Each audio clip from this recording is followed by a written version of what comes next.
ሰላም ጤና ይስጥልኝ ውድ የ24/7 ዜና ተከታታዮቻችን፣ የሰዓቱን ዜና ይዤ ቀርቤያለሁ። እስከ ፍጻሜው አብራችሁን ቆዩ።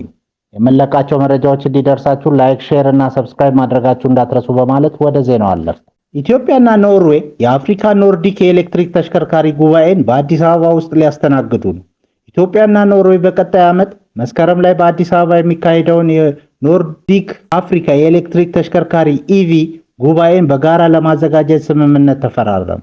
ስምምነቱን የትራንስፖርትና ሎጂስቲክ ዴታ ሚኒስትር ባሮ ሐሰን እና የኖርዌይ አምባሳደር ስቲያን ክሪስተንሰን ፈርመዋል። ጉባኤው በዘርፉ ዓለም አቀፍ መሪ የሆነችው ኖርዌይ ያላትን የ97 በመቶ የኤሌክትሪክ ተሽከርካሪ አጠቃቀም ተሞክሮ ለኢትዮጵያ ለማካፈል ያለመ ነው።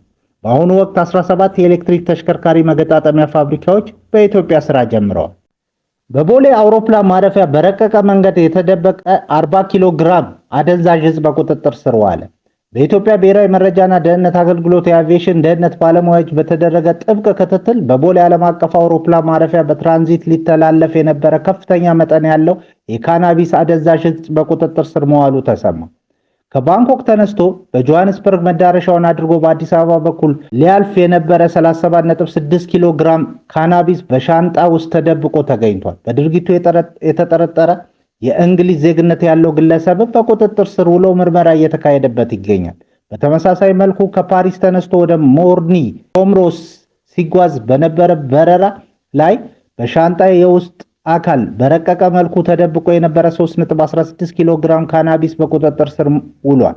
የብሔራዊ መረጃና ደህንነት አገልግሎት ለኢቢሲ በላከው መረጃ እንዳመለከተው እነዚህ ህገወጥ አደንዛዥ ዕጾች ሊያዙ የቻሉት ተቋሙ በዘረጋው ዘመናዊ የቴክኖሎጂ ፍተሻና ከባለድርሻ አካላት ጋር ባደረገው የተቀናጀ አሰራር ነው።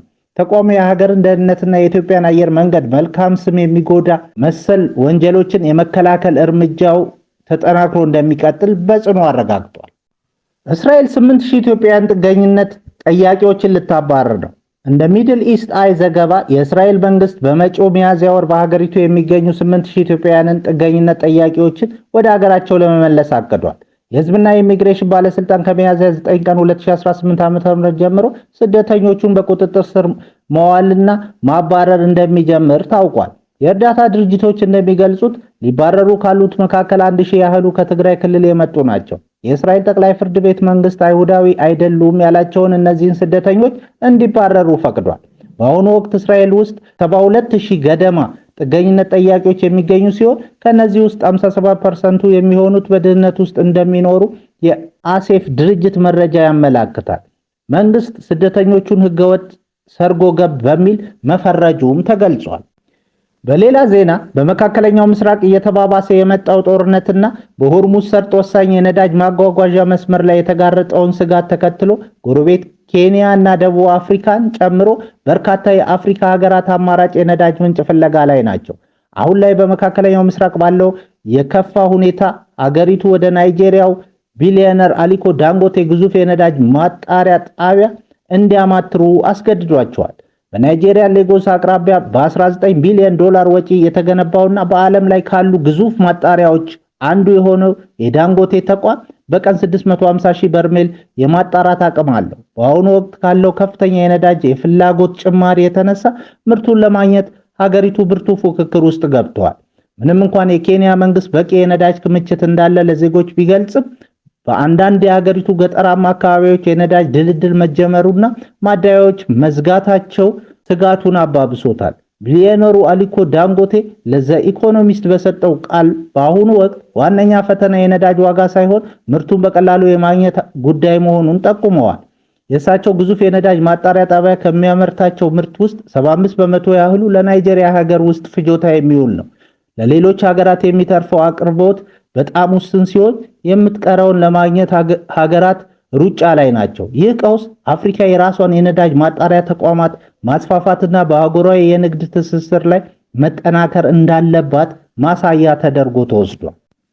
በኢራን የተጀመረው ጦርነት ሊያበቃ ነው በማለት ትራምፕ በዚህ ዘመቻ መዘገቧቸውን 5 ግቦች ይፋ አደረጉ። ፕሬዝዳንት ዶናልድ ትራምፕ በመካከለኛው ምስራቅ በኢራን ላይ የተከፈተው መጠነ ሰፊ ወታደራዊ ዘመቻ ወደ ማጠናቀቂያው መቃረቡን በትሩዝ ሶሻል ገጻቸው አስታወቁ።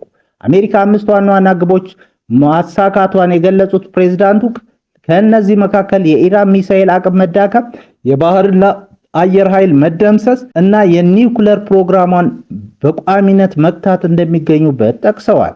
በተጨማሪም እስራኤልን፣ ሳውዲ አረቢያንና የተባበሩት አረብ ኤሚሬቶችን ጨምሮ የአሜሪካ ወዳጆችን ደህንነት ማረጋገጥ ትኩረት የተሰጠው ጉዳይ መሆኑን ገልጸዋል።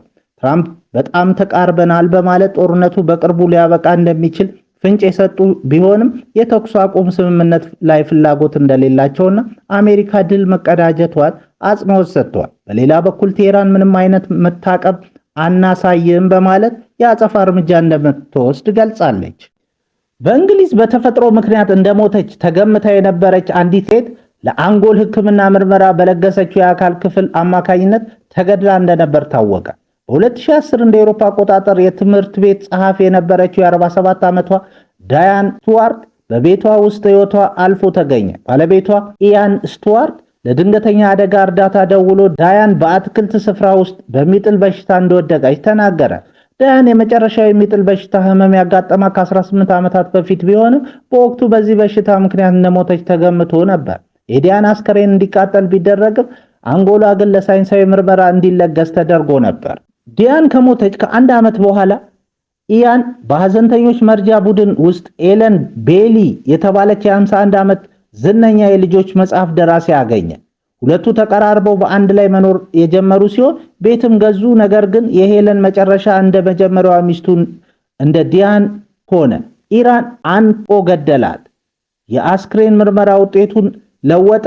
ኢያን የሄለንን አስክሬን በቤቱ የቆሻሻ ማጠራቀሚያ ውስጥ ደበቀው። አስክሬኑ ከ3 ወራት በኋላ ተገኘ። ኢያን በሄለን ግድያ በቁጥጥር ስር ሲውል ፖሊስ የቀድሞ ሚስቱን የዳያንን ሞት በድጋሚ መመርመር ጀመረ። በምርምር ማዕከል ተጠብቆ የቆየው የዳያን አንጎል በባለሙያዎች በጥልቀት ተመረመረ። ባለሙያዎቹ ሞቱ በሚጥል በሽታ ሳይሆን በኦክሲጅን እጥረት ምክንያት የመጣ የአንጎል ጉዳት መሆኑን ደረሱበት። በ2022 እንደ አውሮፓ አቆጣጠር የተጠናቀቀው ምርመራ ኢያን ስቱዋርት በዳያንም ግድያ ጥፋተኛ መሆኑን አረጋገጠ። ኢያን ግድያዎቹን የፈጸመው የኢንሹራንስ ክፍያ ገንዘብ ለማግኘት እንደሆነ ይታመናል። በአሁኑ ወቅት የዕድሜ ልክ እስራት ተፈርዶበት ይገኛል።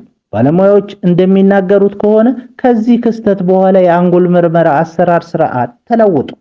ክቡራን አድማጮቻችን ለሰዓቱ ያልናቸውን ዜናዎች በዚህ እናበቃለን።